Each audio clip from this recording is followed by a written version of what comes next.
Hello and welcome to episode 4 of the Learn Arabic with Me Verbs Level 1 series. Today I will be discussing hollow verbs in Form 1. So, hollow verbs are verbs which have a middle letter of alif in their perfect stem. The best example of this would be kana, which is the verb to be, but other examples which are common include ba'a, which is to sell, and mata, which is to die. Alif cannot be a root letter of an Arabic verb, and we'll discuss this in more depth later when I go into how to find a verb's root letters and so on. So, to find the middle root of middle root letter of a hollow verb, you simply have to learn its imperfect stem. For example, we have kana yakunu. So there's the middle root letter. Mata yamutu, and ba'a yabi'a. Yabi'u. So you can see that waw is the middle root letter here, and ya is the middle root letter in ba'a.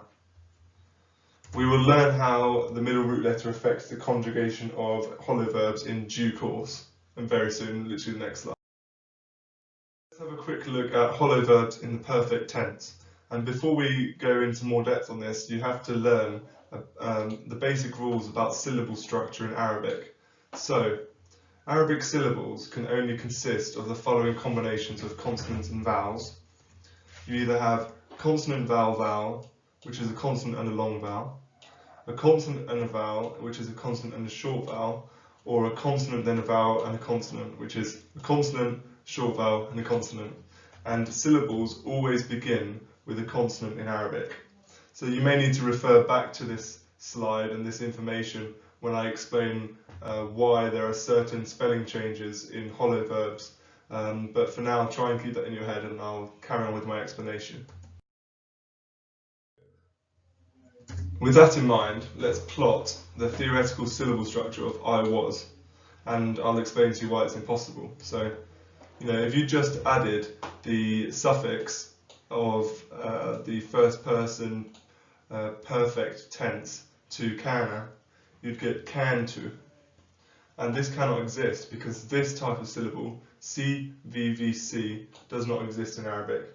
So there is a simple spelling rule to correct this.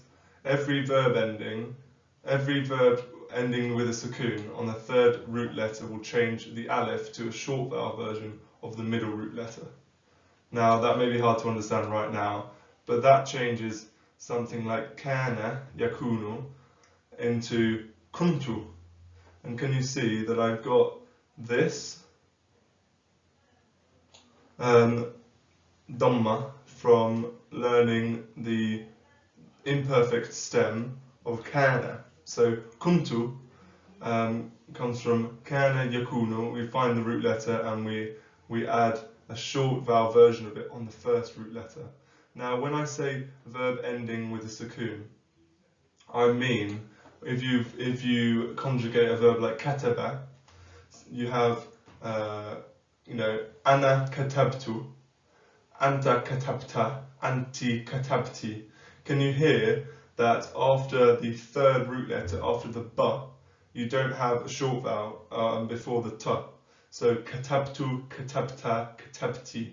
And these are all the forms where you will shorten the alif into of a hollow verb into the short vowel version of the middle root letter. On our left hand, so and I'll read it and explain it. So kana, kana, kanu, kanat. Can you see that if this was kataba, it would be katabat? So we don't shorten the alif because there is a short vowel after the third root letter of kataba. Katabat, kanat, and then kanata, kunna. So the reason there's a shadda on this noon here is because there will be two noons with no short vowel separating them, so you can write them with a shadda. So kunna, and then there's kuntu, which I talked about, katabtu. There's no short vowel after the ba, so we shorten this alif into the Dhamma here. Kuntu, kuntuma, kuntum, kunti, kuntuma, kuntuna, and kuntu, kunna. And you can see there, say if this was kataba, which is an easiest example, it would be ka, ta, b, na. I'm writing it out separately so you can see the different letters. So ka, ta, b, na. So there, because of this sukoon here, you shorten this, you put this dhamma on the first root letter, and because if we write down the letters that make up this word, we have kaf, noon, noon, alif, and because again there's a shadda on this noon and there's a short vowel on this noon, these two get put into one letter with a dhamma, just like that. Have a look at hollow verbs in the imperfect tense. We have learned that the imperfect stem of kana is yakunu, which is, in terms of its syllable structure, CV, CVV, CV. And you may be confused as to why you think this word starts with a ya, but a long vowel followed by a short vowel, so I, a, becomes a consonant, and all words in Arabic begin with a consonant. So this is a good rule to learn. I'll go into more depth about this, but essentially, because you have I, then followed by a fatha, this becomes a consonant version of itself, which is a I sound.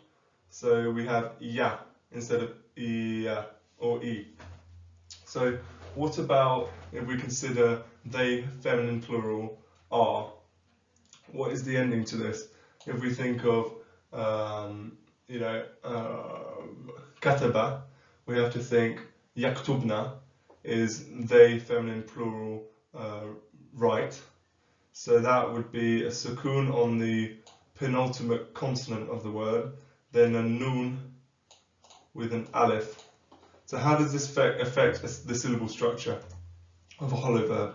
So when we say they, feminine plural, are, we have to say yakunna, and of course this is a shadda because a noon with a sukoon on it plus a noon with an alif on it becomes a noon with a shadda and an alif, like that. So yakunna, it cannot be yakunna, as the syllable structure would be CV, CVVC, CV. And CVVC, as we've already discovered, does not exist as a consonant vowel structure of a syllable in Arabic. So with that in mind, let's look at the full conjugation of kana in the imperfect tense. Here's the hand plot of kana in the imperfect tense, and I'll read it out slowly.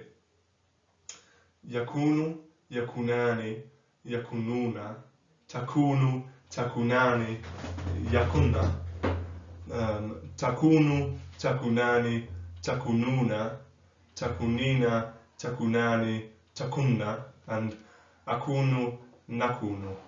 Now notice the takunna, the feminine plural verb forms, have this shortened dhamma on their first root letter, just like the perfect, so it can suit the syllable structure. Thank you very much. I hope this has shed some light on hollow verbs in Arabic, and as ever, if you have any questions, don't hesitate to get into contact. Thank you, and move on to the next episode.